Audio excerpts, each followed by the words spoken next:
विकास के लिए अपना विजन रखने के लिए यहाँ पर जो मंच तैयार किया, मैं नागरिक मंच के समस्त पदाधिकारियों का बहुत धन्यवाद करता हूँ। आशा और उम्मीद करता हूँ कि जब नगर निगम चुनाव हो जाएंगे और बन जाएंगे तो इसी प्रकार के मंच का आयोजन करेंगे ताकि खोरदा के विकास को आम जनता इसी प्रकार देख सके। इसी कामना के साथ मैं अपने सारे सहयोगियों को, नागरिक मंच के सहयोगियों को धन्यवाद देता हूं। आपके प्रति भी मैं धन्यवाद कृतज्ञता ज्ञापित करता हूं कि आप भी इस नागरिक मंच से जुड़िए और सामाजिक राजनीतिक बुखार तो कभी कभी होता है, एक सामाजिक बुखार होता है कि सामाजिक संगठनों के माध्यम से प्रगति को गति देना। इस संगठन के आप सदस्य बनिए, ऐसी मेरी आपसे अपेक्षा है। धन्यवाद।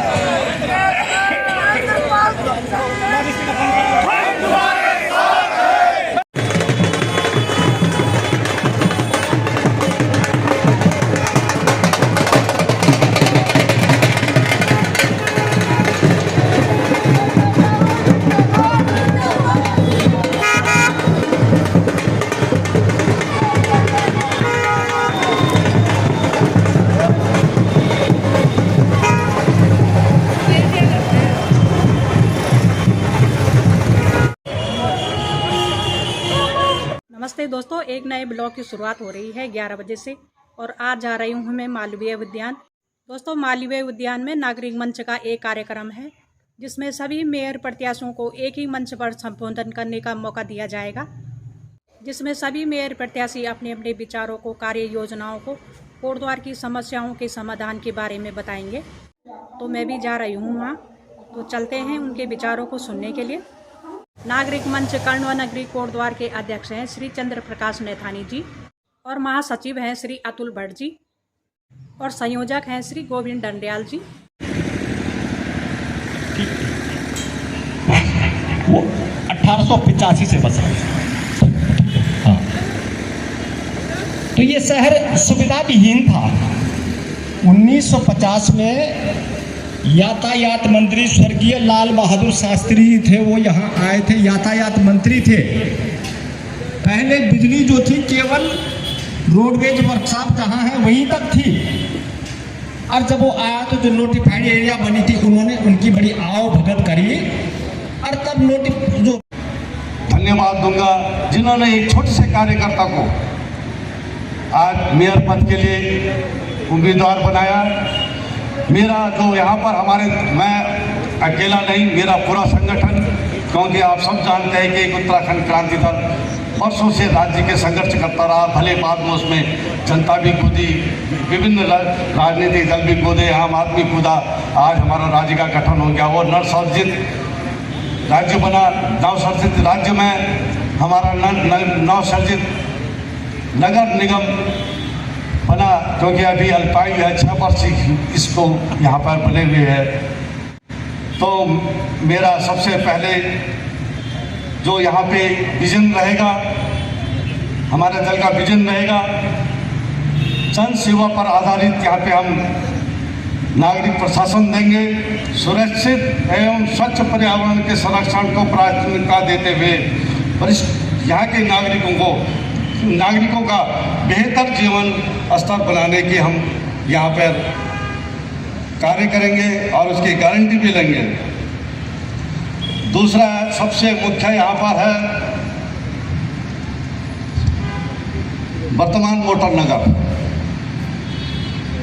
यहाँ पर 11 एकड़ की भूमि थी जो नगर पालिका की थी। 11 एकड़ में से 7 एकड़ भूमि पूर्व में ही यहाँ पे डेवलपमेंट, स्थानीय रोजगारों को रोजगार देना और व्यवसायों को रोजगार करने के लिए यहाँ पे एक उद्योग केंद्र की स्थापना की गई थी। वो 7 एकड़ भूमि में यहाँ पे की गई थी। नगर पालिका द्वारा जब यहाँ पे शशि नेनवाल जी थी, यहाँ पे उस समय एक सोचा गया था कि क्योंकि हमारा जो 4 एकड़ भूमि थी वो खाली पड़ी हुई थी, जिसको आजकल वर्तमान में मोटर नगर के नाम से भी कहा जाता है। मोटर नगर को 2012 में यहाँ पर PPF बोर्ड पर यहाँ पर उनको दिया गया और उस पर विभिन्न कारणों से कार्य नहीं हुआ, क्योंकि अगर वो बन जाता तो आज वहाँ पर शायद इस कॉम्प्लेक्स में 10,000 हमारे युवा, हमारे व्यापारी वहाँ पे उसका रोजगार मिलता और कोटद्वार में एक जो अच्छा मोटर नगर विकसित होता वो वहाँ पे आज तक करने का की आवश्यकता हो रही है, क्योंकि भाबर और सने क्षेत्र के लोगों को अपने छोटे मोटे कामों के लिए निगम बहुत दूर पड़ जाता है। उसके लिए हम लोग उप केंद्र खोलना चाहते हैं। उन निवासियों के लिए हम लोग प्रत्येक क्षेत्र में उप केंद्र खोलना चाहते हैं। मैं अपनी भाबर की जनता को कहना चाहती हूँ कि हम लोग आपके लिए, नगर निगम आपके लिए दूर पड़ता है तो हम आपके लिए उप केंद्र खोलेंगे। कोटद्वार शहर की जो हमारी प्राथमिकताएं हैं, यहाँ पे सबसे पहली प्राथमिकता जो है ट्रेंचिंग ग्राउंड। आप देख रहे होंगे कि ट्रेंचिंग ग्राउंड का जो मुद्दा है कई सालों से उठता हुआ आ रहा है, लेकिन अभी तक उसमें कोई काम नहीं हो रखा। हम चाहते हैं कि उसमें हम लोग ट्रीटमेंट प्लांट लगाएं और ट्रीटमेंट प्लांट के थ्रू कूड़े को रिसाइकिल करें। रिसाइकिल करके उसकी खाद बनाकर वो आप ही को डिस्ट्रीब्यूट किया जाएगा। मैं आप लोगों से कहना चाहती हूँ कि हम लोग शहर में जितने भी शौचालय हैं, उन शौचालय में साफ सफाई नहीं है कहीं भी, हम उनमें कर्मचारी रखवाएंगे। हम महिला शौचालय बनाएंगे। कोटद्वार में एक महिला होने के नाते मैं हम लोग आप लोगों के लिए महिला शौचालय बनाएंगे और सभी शौचालय को हम लोग हाईटेक तरीके से इसमें सुव्यवस्थित व्यवस्था करेंगे। हम नगर निगम में हाउस टैक्स लगने वाला है। हाउस टैक्स के फीते पड़ रहे हैं, आप देख रहे होंगे घरों में छन्नियों तक में फीते पड़ रहे हैं। हम लोग बैठेंगे तो हम 10 साल तक का जो वादा था वो हम पूरा करेंगे। हम हाउस टैक्स नहीं लगने देंगे आप लोगों के बीच। आजकल घरों में मीटर लगने लग गए हैं, आप देख रहे होंगे। प्राइवेटाइज कर दिया गया इन्होंने, सारे जो पानी के जो अब आपके बिल आएंगे वो एक प्राइवेट संस्था को दे दिया गया है। अब आपके घरों में पानी के लिए मीटर लगेंगे। जिनकी गाय में छन्नियां हैं, जो छन्नी में गाय पालते हैं, उनका क्या होगा? बहुत पानी खर्च होता है। मैं अपनी माताओं से कहना चाहती हूँ, आपको आज आप 1,000 बिल दे रहे हैं, आने वाले समय पे आपको 3,000 बिल देना पड़ेगा। बहुत परेशानी होने वाली है। आने वाले समय में आपको पानी की कनेक्शन तक के लिए आपको दोबारा पैसा देना पड़ेगा। हम अपने बच्चों के लिए लाइब्रेरीज बनाना चाहते हैं, क्योंकि हमारे बच्चों के लिए यहाँ पे कोई भी सरकारी लाइब्रेरी नहीं है। तो 40 वार्ड में कम से कम 10 से 12 हम लोग लाइब्रेरी बनाएंगे। हम अपने बड़े बुजुर्गों के लिए मिनी पार्क बनाना चाहते हैं। जब वो समय का पूरा ध्यान रखा जाएगा और नागरिक मंच को मैं धन्यवाद करता हूं कि उन्होंने आज कुछ ऐसे विषय रखे हैं, ऐसा एक पहल की है, इसके लिए धन्यवाद करता हूं। अब मैं आपको सीधे इस कोटद्वार में जो आजकल ये कुरुक्षेत्र बना हुआ है कोटद्वार, और इसी कुरुक्षेत्र में महाभारत हो रहा है और महाभारत में गोपाल खड़े हैं, निर्भीक खड़े हैं, निडर होके खड़े हैं और वो बलवान को भरोसा दिला रहे हैं कि जहां सत्य है वही धर्म है और जहां धर्म है वहां विजय निश्चित है। और मैं, क्योंकि आप कोटद्वार में जो मैंने नॉमिनेशन किया है, इन उपेक्षा के कारण, कोटद्वार की उपेक्षा के कारण मैंने नॉमिनेशन किया। तो भाई बहनों देखिए, ये देवी रोड का मौत का कुआं, उसके बाद मेडिकल कॉलेज 40-50 फीट नीचे गहरे खोद दिया गया है, तो इन पे काम होगा। और मैं आपको बता रहा हूँ, अपने कोटद्वार के विकास के लिए उनका विजन सुना और क्रमानुसार अब श्री नेगी जी, महेश नेगी जी अपने क्रम पे आएंगे और समय का ध्यान रखेंगे। सर्वप्रथम कोटद्वार की महान जनता को मैं धन्यवाद करता हूं कि आप आज यहाँ पे बड़ी संख्या में यहाँ पे मुझे सुनने को आए हैं। मुझे बहुत खुशी है कि आज नागरिक मंच कोटद्वार के द्वारा एक प्रोग्राम किया गया है जिसमें आपके मेयर जो भी यहाँ पे चुनाव लड़ रहे हैं वो क्या चाहते हैं, आपके लिए क्या करेंगे और उन्होंने आज से पहले क्या किया, आपने उन्हें कितने बार जिताया और वो अपने वादे में कितना खरे उतरे, उन्होंने क्या क्या किया, ये मुझे बताने की जरूरत नहीं है, ये आप सब जानते हैं। अभी आपके सामने जो वक्ता नकल मार के यहाँ पे बोल रहे थे, मैंने भी नकल मारी है स्कूल में पढ़ते समय, लेकिन मैं आपको विश्वास दिलाता हूं कि मैं यहाँ पे सीधा आपको देखते हुए बात करूंगा, नकल नहीं मारूंगा। हाँ, नोट्स जरूर बनाए हैं मैंने, क्योंकि मुझे भूलने की बीमारी है। मैंने नोट्स बनाए हैं कि मैं किन मुद्दों पर यहाँ पे बोलूंगा, केवल नोट्स लिखे हैं, मैं नकल नहीं मारूंगा।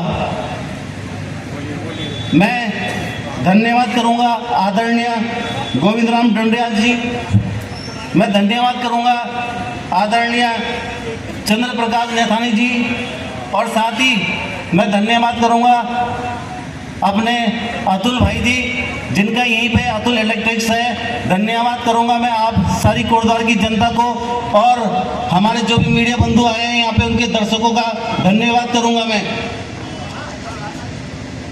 आज मुझे बहुजन समाज पार्टी के द्वारा बहन जी के आशीर्वाद से कोटद्वार में मेयर का टिकट प्राप्त हुआ है। मैं धन्यवाद करूंगा अपनी आदरणीय बहन जी को, जिन्होंने मुझ पर विश्वास करते हुए यहाँ पे मुझे मेयर का प्रत्याशी का टिकट दिया है।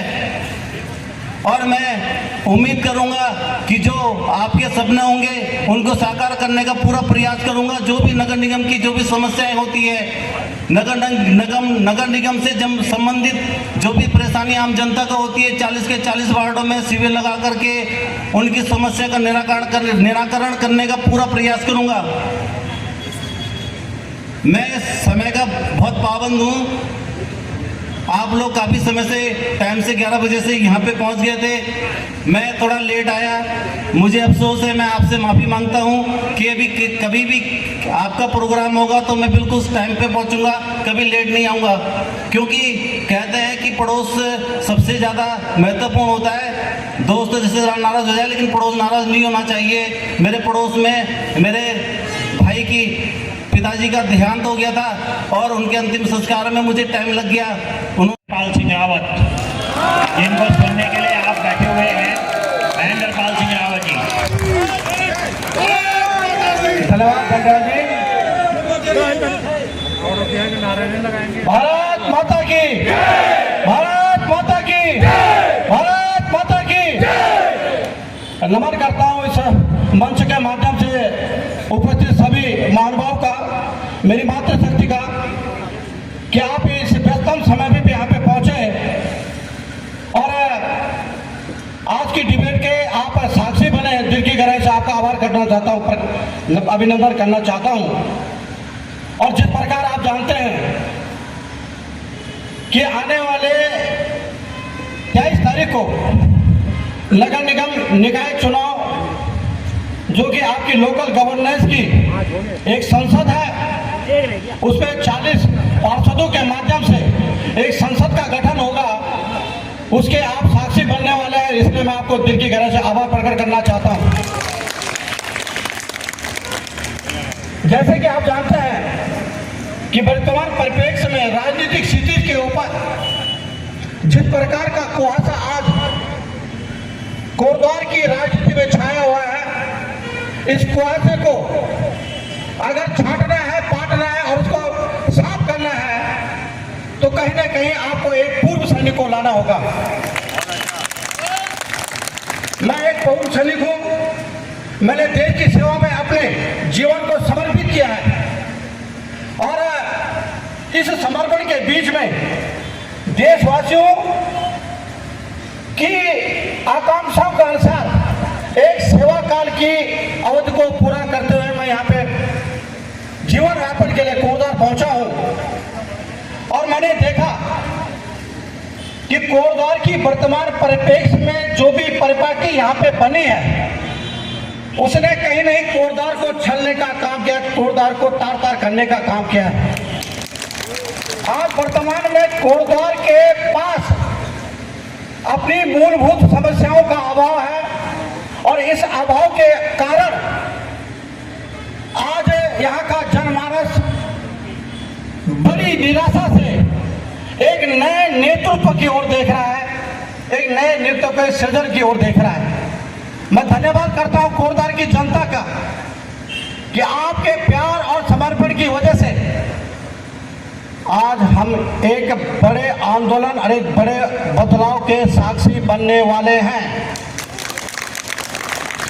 यह बदलाव आपके आने वाले भविष्य को सुनिश्चित करेगा और इसी सुनिश्चितता के दायरे में हम चंद एक विषयों को आपके सामने रखना चाहते हैं जो मेरा विजन इस कोटद्वार की आने वाली संसद में पारित कर कोटद्वार के हितार्थ काम किया जाए, गरीब के हितार्थ काम किया जाएगा।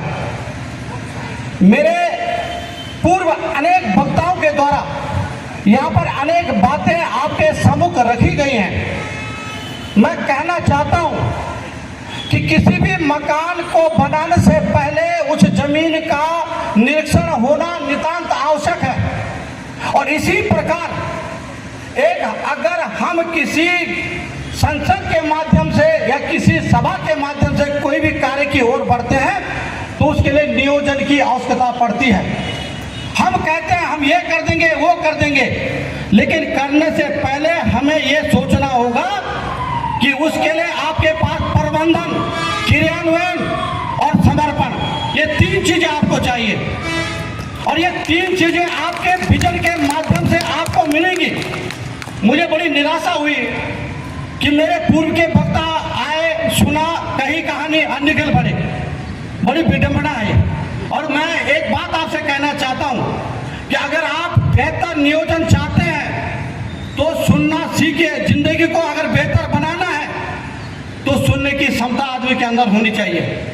जैसे कि आप जानते हैं कोटद्वार की जनसंख्या 1,75,000 है और ये पौड़ी गढ़वाल के दक्षिणी छोर पे स्थित 3 नदियों के समूह के माध्यम से इस कोटद्वार को सृजित करने का काम करती है और इन्हीं नदियों के माध्यम से हमें यहाँ पे जलापूर्ति होती है। इन्हीं नदियों के माध्यम से हमें कृषि भूमि को फर्टिलिटी करने का एक साधन प्राप्त होता है और इसके बीच में कुछ अवरोधक इस कोटद्वार की विकास उन्मुखी योजनाओं के विषय में भी है, जिनका कि सबसे बड़ा कारण यहाँ की भौगोलिक स्थिति है। क्योंकि यहाँ आधा पहाड़ी आधा प्लेन भादर नाम से इस क्षेत्र को जाना जाता था। यहाँ पर भौगोलिक परिस्थिति के कारण हमें संसाधनों की कमियां भी महसूस होती है। ये बातें मैं आपको इसलिए कहना चाहता हूँ कि कभी किसी विषय को आगे रखने से पहले उन विषयों के बारे में हमें ज्ञान होना नितांत आवश्यक है और जब हम उस पृष्ठभूमि को जानते हैं तभी आगे जाके हम उस भवन का फाउंडेशन स्टोन डाल सकते हैं।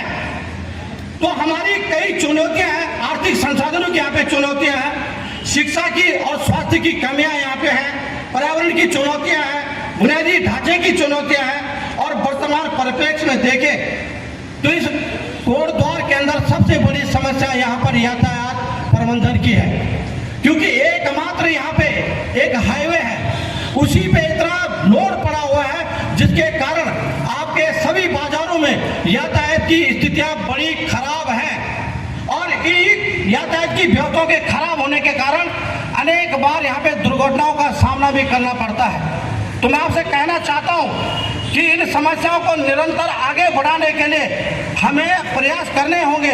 हमें कोटद्वार की जल भराव, जल निकासी की समस्या जो निरंतर बनी रहती है उनके ऊपर भी काम करने का हमारा एक उद्देश्य है। स्वच्छता प्रबंधन, कूड़ा प्रबंधन, अनेक बातें इस शहर के परिप्रेक्ष्य में। स्वास्थ्य सेवा, यहाँ पे एक रेफरेंस सेंटर बनी हुई है, इन व्यवस्थाओं को कौन ठीक करेगा? आखिर इन व्यवस्थाओं को ठीक करने का प्रयास किसके माध्यम से किया जाएगा?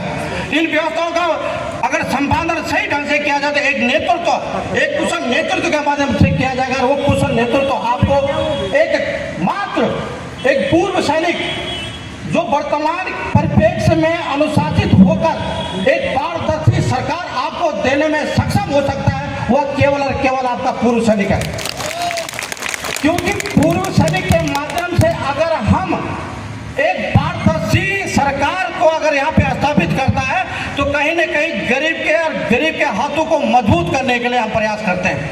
आज जिस प्रकार का भ्रष्टाचार यहाँ पे व्याप्त है उसको हटाने की आवश्यकता है, उसको कम करने की आवश्यकता है। और इसी कड़ी में जिस प्रकार के सर्वे वर्तमान में किए जा रहे हैं, आप जानते हैं प्रत्येक घर के सर्वे किया जा चुका है, प्रत्येक जमीन का यहाँ पे सर्वे किया जा सकता है। कोई भी जमीन यहाँ पे कृषक जमीन नहीं कहलाती है, सब भूमि यहाँ पे अकृषक भूमि है। और इस कारण इन भूमि पे भी आने वाले, जैसे ये सरकार गठित होती है तो कहीं ना कहीं टैक्सेस की मार आपके ऊपर पड़ने वाली है। अगर आप इन टैक्सेस की मार से बचना चाहते हैं तो कहीं ना कहीं आपको बदलाव की आवश्यकता महसूस करनी चाहिए, बदलाव की आवश्यकता महसूस करनी चाहिए। यह बदलाव आपके सम्मुख एक विकल्प के रूप में पूर्व सैनिक यहाँ पे आपके सामने है। और मैं आपको याद दिलाना चाहता हूँ कि समस्याएं 3 प्रकार की होती हैं: अल्पकालिक समस्याएं, मध्यकालिक समस्याएं और दीर्घकालिक समस्याएं। हम इनको समस्याओं को इसी प्रकार क्रमबद्ध करते हुए, क्योंकि यह मंच डिबेट का है, मैं चाहता था कि अन्य प्रत्याशी भी यहाँ पे डिबेट के माध्यम से हमारे सामने अपनी बातों को रखते, लेकिन ये मंच केवल और केवल एक भाषणबाजी का मंच बना दिया गया है। मैं इस बात का भी मुझे अफसोस है, मुझे इस बात का भी खेद है। अल्पकालिक समस्याओं में जैसे बाढ़ आ गई और हमें तुरंत काम करने हैं, ये अल्पकालिक समस्याएं। कहीं पे बिजली लगानी है, कहीं पे स्ट्रीट लाइट की व्यवस्था करनी है, अल्पकालिक समस्याएं। दीर्घकालिक समस्याओं में यातायात की पार्किंग की समस्या है, प्रमुख बाजार में ट्रैफिक जाम, ट्रैफिक पार्किंग स्थलों की कमी है, उनको निराकरण की व्यवस्था है। जल भराव, जल निकासी मानसून के दौरान गंभीर समस्या है। पुरानी अव्यवस्थित जल निकासी व्यवस्था को सुदृढ़ करने की व्यवस्था है। कोटद्वार शहर में प्रतिदिन 10 से 18 मीट्रिक टन कूड़ा निसर्जित किया जाता है और इस उत्सर्जित कूड़े के निस्सरण के लिए आपके पास कोई वैकल्पिक व्यवस्था नहीं है।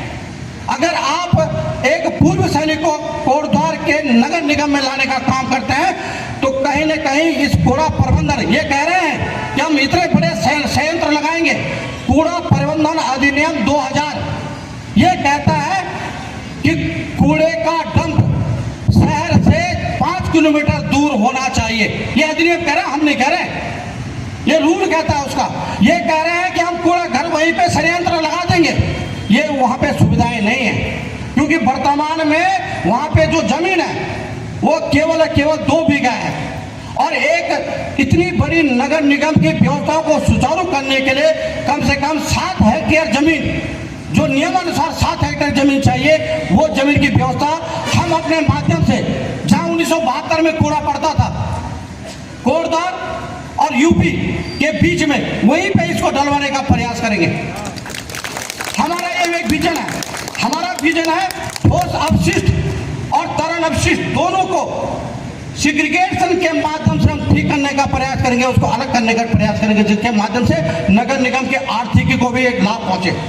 कुशल प्रबंधन, कुशल कचरा प्रबंधन पर भी हमारा ध्यान होगा। पर्यावरण को समृद्ध करने के लिए 1 लाख पेड़ पर साल लगाने के लिए हम कृत संकल्पित हैं। हम कोटद्वार के पर्यावरण को बचाने के साथ एक बेहतर मानव भी चाहिए, एक बेहतर व्यक्ति भी चाहिए और एक बेहतर ह्यूमन बीइंग भी चाहिए कि जो आपके गरीब की भावनाओं को समझ के आगे बढ़ने का काम करे। ये व्यवस्था आपके हाथ में है। आप वर्तमान बदलाव के ध्वजवाहक हैं और आपको मुखरता से आगे आना होगा, तभी जाके इस कोटद्वार का उद्धार होगा, इस कोटद्वार का विकास होगा। हम यहाँ पे मल्टी पार्किंग फैसिलिटी पार्किंग बनाने की ओर अग्रसर हैं। हम चाहते हैं कि रेहड़ी ठेली वालों को सही जगह विस्थापित करते हुए कोटद्वार के जो चौक चौराहे हैं उनकी सुंदरता को भी हम बरकरार करना चाहते हैं। क्या आप इसमें सहमत है कि नहीं है? कितने लोग चाहते हैं? मैं आपके माध्यम से चाहता हूं कि अगर कोटद्वार को सुंदर और स्वच्छ बनाना है तो इस बार महेंद्रपाल फौजी को लाना है और 6 नंबर खाने गैस सिलेंडर में आपके द्वारा अभूतपूर्व मतों के द्वारा इनको संसद भवन भेजना है, नगर निगम के संसद भवन भेजना है। मेरा एक विषय हमेशा रहा है और इस विषय में मैं लगातार, मैं जबकि कोई जनप्रतिनिधि भी नहीं हूँ और मेरे द्वारा लगातार शासन प्रशासन को इन पत्रों के माध्यम से, जो पत्र आपके सामने मैं रखना चाहता हूँ, लगातार मैंने मोटर नगर के विषय में, लाल ढाल चिल्लर खाल रोड के बारे में और अनेक विषय में मेरे द्वारा सरकार और प्रशासन के सामने मैंने अपने बिंदु रखे हैं और उसका प्रतिफल है कि कभी कभी हमें इनमें सफलताएं भी मिलती हैं। लेकिन मैं एक बिंदु आपसे कहना चाहता हूं, हमें याचक नहीं बनना है, आपको देने वाला बनना है, देने वाला बनना है, देने वाला बनना है। हम किसी से भीख नहीं मांग रहे हैं, हमको कोई दक्षिणा या दान में कोई योजनाएं नहीं दे रहा है। केंद्र सरकार के द्वारा पोषित योजनाएं हैं, अगर धरातल तक सही रूप से पहुंचे तो वही आपका सत्कर्म है, वही आपका कर्म है, आपकी भावना है, आपका देश है।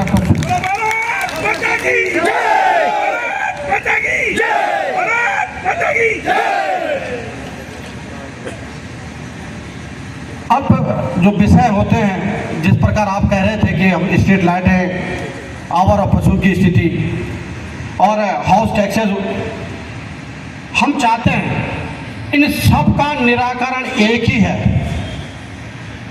क्योंकि अगर आप वर्तमान में उन्हीं व्यक्तियों को और उन्हीं खिलाड़ियों को मैदान में उतारने का प्रयास करें जो पहले ही आपके द्वारा टेस्ट किए जा चुके हैं, तो कहीं ना कहीं आपको इन समस्याओं से निजात नहीं मिल सकती है।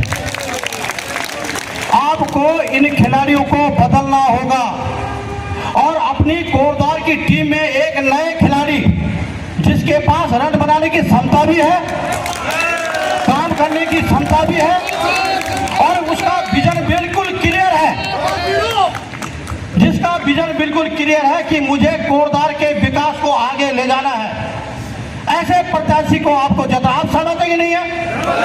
कितने लोग चाहते हैं कि खिलाड़ी बदलना चाहिए? इस बार कितने लोग चाहते हैं कि खिलाड़ी बदलना चाहिए? दोनों पार्टों में ये कोटद्वार पिस के रह गया है। वर्तमान परिप्रेक्ष्य में देखेंगे, दाल मोटी हो चुकी है, थायराइड की समस्या इनके पैरों में हो चुकी है और इस थायराइड की परेशानी के कारण ये लोग धरातल तक अपने कामों को लाने में असमर्थ हैं। मैं आपसे एक बात और कहना चाहता हूं कि यहाँ पे महिला संवर्धन के लिए, महिला संरक्षण के लिए अनेक कार्य किए जाएंगे। कौशल विकास के माध्यम से जो भारत सरकार की योजना है उनको धरातल तक पहुंचाया जाएगा। युवाओं के लिए क्रीड़ा स्थल की व्यवस्था की जाएगी, क्योंकि वर्तमान में जो क्रीड़ा स्थल कोटद्वार में है वो मानकों के अनुसार नहीं है। हम कोटद्वार में मानकों के अनुसार आउटडोर इंडोर दोनों प्रकार के स्पोर्ट्स स्टेडियम बनाने का की ओर कित संकल्पित रहेंगे, ये मैं आपसे कहना चाहता हूं। हम सब्जी विक्रेताओं को लाइसेंस के माध्यम से जोड़ने का प्रयास करेंगे। हम चाहते हैं कि जो कोटद्वार के जो नागरिक हैं उनकी आजीविका बढ़े, इसके लिए आपको आगे आना होगा और यह तब संभव है जब हम बाजार को खोलने का प्रयास करेंगे। बाजार को मानली मार्केट या झंडा चौक तक सीमित करते हैं, इसको आगे तक हम बढ़ाने का काम करेंगे। इसके लिए हमें बाजारों को, हाट चौराहे, हाट मेलों को लगाने के लिए हमें कीर्त संकल्प करना पड़ेगा, जिससे कि नगर निगम के आय के स्रोत भी जनरेट होंगे, उनको व्यवस्था आगे बढ़ेगी। पेयजल में वर्तमान परिप्रेक्ष्य में हर साल 10% की बढ़ोतरी की जा रही है। इस बढ़ोतरी को भी कम करने का प्रयास किया जाएगा, क्योंकि ये मूलभूत सुविधाएं हैं, इनको जनता तक पहुंचाना नगर निगम का काम है। और मैं सबसे बड़ी बात आपसे कहना चाहता हूं, जो मैं जिसके लिए मैं कृत संकल्पित हूं, नगर निगम का प्रत्येक कार्यालय 6 महीने आपके भावर क्षेत्र में रहेगा, 6 महीने आपका सिगड्डी जो है क्षेत्र में रहेगा। ये मैं आपको विश्वास दिलाता हूं। ये यहाँ पे नहीं बैठेंगे, ये जनता के लिए है, जनता के द्वार जाके काम करेंगे, ये मैं आपको विश्वास दिला रहा हूं। आपके कामों को अगर ईज ऑफ बिजनेस कोई दे सकता है तो हम आपको ईज ऑफ बिजनेस दे सकते हैं। मैं आपको भरोसा दिलाता हूं कि गरीब के लिए, गरीब के बच्चों के लिए हम लोग कृत संकल्पित रहेंगे और इसके लिए लगातार काम करते रहेंगे। टैक्सर की व्यवस्था है, रोडों की व्यवस्था है, या पानी की व्यवस्था है, बिजली की व्यवस्था है, ये माइनर इश्यूज है। ये जब सरकार में व्यक्ति बैठता है तो उसको करना पड़ता है। आपको यहाँ पर मेडिकल कॉलेज लाने के लिए कृत संकल्पित होना पड़ेगा। इसके लिए प्रथम बैठक में हम मेडिकल कॉलेज के प्रस्ताव को पास कर संसद और विधानसभा में भेजने का प्रयास करेंगे। उसी प्रकार जिले के निर्माण के लिए एक प्रस्ताव पारित कर विधानसभा में भेजने का प्रयास करेंगे, क्योंकि ये हमारे विषय क्षेत्र से बाहर के विषय हैं, ये नगर निगम के विषय नहीं है। मैं आपसे एक विषय और कहना चाहता हूँ कि अपने आस पड़ोस, अपने भाई बहन सबसे मिलकर एक ही विनती मैं आपसे करना चाहता हूँ। आपके व्यक्तिगत मतभेद हो सकते हैं, आप मनभेद मत कीजिए, संगठित होइए और नए कोटद्वार के सृजन के लिए आगे आते हुए सब एक मुट्ठी होकर एक बार बदलाव के साक्षी बनिए, एक बार ध्वजवाहक बने एक बदलाव के। मैं आपको विश्वास दिलाता हूँ कि आने वाले दिन आपके होंगे, कोटद्वार के होंगे। कोटद्वार का स्वर्णिम इतिहास अगर लिखने का काम करेगा, एक पूर्व सैनिक आपके इतिहास लिखने का काम करेगा। इन्हीं शब्दों के साथ आप यहाँ पे पहुंचे, आपने हमें सुना। मैं दिल की गरज आभार बंदन करता हूँ और खासकर अपनी मातृशक्ति का दिल की गरज आभार का प्रकट करना चाहता हूँ। आप हमेशा, आपका आशीर्वाद, आपका स्नेह मेरे साथ बना रहता है। कल भी आप लोग मेरे प्रचार के लिए लगातार भ्रमण कर रहे हैं, इसके दिल की गरज से आपका आभार प्रकट करना चाहता हूँ। और अपने पूर्व सैनिक भाइयों का दिल से आभार प्रकट करके, ये महेंद्रपाल नहीं लड़ रहा है, ये आप लड़ रहे हैं इस चुनाव को, एक आप लड़ रहे हैं इस चुनाव को। और आपकी शक्ति, पहले आपने समाज देश के लिए अपने ऊर्जा का इस्तेमाल किया, अब आपने नवनिर्माण समाज कोटद्वार के विकास के लिए, कोटद्वार के समग्र विकास के लिए आपने आगे आना है। इन्हीं शब्दों के साथ मैं अपने वाणी को विराम लगाता हूँ। धन्यवाद। जय हिंद, जय भारत, जय उत्तराखंड। धन्यवाद। तारीफ होगी, बदलाव के की 23 तारीख होगी, महेंद्र रावत पूर्व सैनिक के मिशन की तारीफ होगी, बदलाव की 23 तारीख होगी। बहुत ही अच्छा एक ओजस्वी भाषण आपने यहाँ पर श्री महेंद्रपाल सिंह द्वारा सुना और वो योजना उन्होंने बताई जो उनके पास है इस कोटद्वार के विकास के लिए। आप सभी लोगों का बहुत बहुत धन्यवाद। यहाँ पर आप इस प्रतिकूल मौसम में भी डटे रहे, क्योंकि आप फौजी हैं तो आपने अपना धैर्य का परिचय दिया। आप सभी लोगों का धन्यवाद और जितने मेयर प्रत्याशी यहाँ पर पहुँचे उनका भी बहुत बहुत आभार ये नागरिक मंच करता है। और भविष्य में भी इस प्रकार के कार्यक्रम होते रहेंगे। आज आप अपने मेयर प्रत्याशियों से रूबरू हुए, उनके विचार सुने, उनका विकास का पथ सुना कि क्या उनके पास विकास का विजन है। आपको सब लोगों का बहुत बहुत धन्यवाद। जय भारत, जय उत्तराखंड।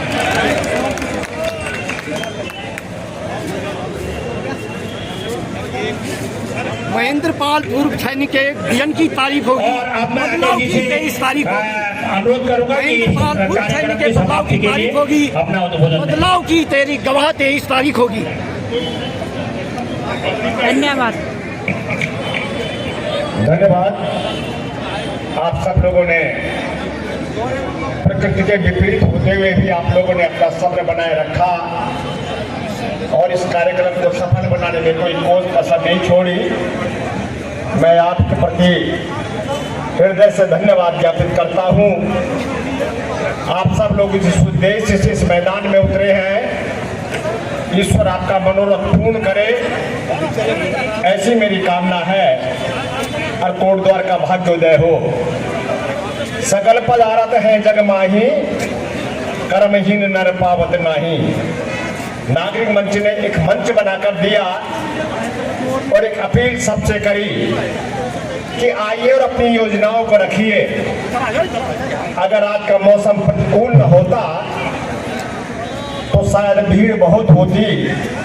ये हमारा प्रथम प्रयास, आपने हमारा हौसला बढ़ाया इस कार्यक्रम में पधार कर।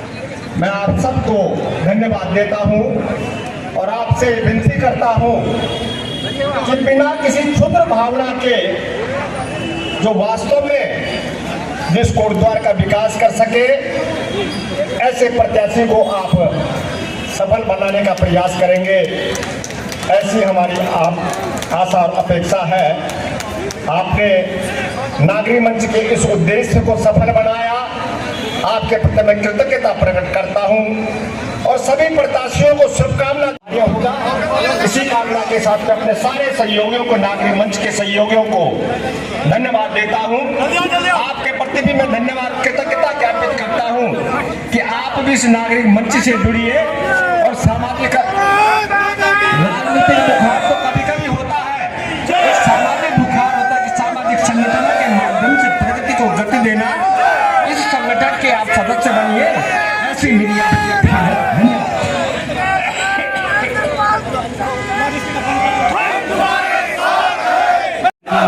विकास के लिए अपना विजन रखने के लिए यहाँ पर जो मंच तैयार किया, मैं नागरिक मंच के समस्त पदाधिकारियों का बहुत धन्यवाद करता हूँ। आशा और उम्मीद करता हूँ कि जब नगर निगम चुनाव हो जाएंगे और बन जाएंगे तो इसी प्रकार के मंच का आयोजन करेंगे ताकि कोटद्वार के विकास को आम जनता इसी प्रकार देख सके कि नागरिक मंच ने यहाँ पर जो पहल की है उसको लगातार बनाए हुए हैं और कोटद्वार के विकास के हेतु नागरिक मंच हमेशा कोटद्वार में अग्रणी रहा है।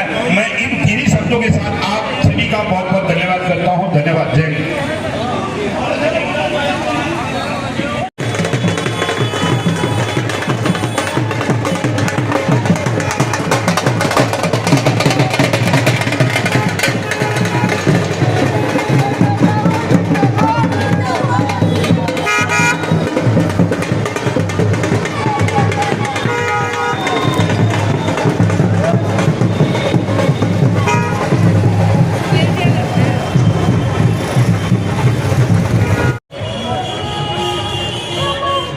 मेयर प्रत्याशियों में से एक प्रत्याशी किसी कारणवश नहीं आ सके। दोस्तों, अगर आप लोगों को ये वीडियो अच्छी लगेगी तो लाइक कर देना और चैनल में पहली बार आए हैं तो सब्सक्राइब करना बिल्कुल मत भूलना। तो मिलते हैं अगली वीडियो में।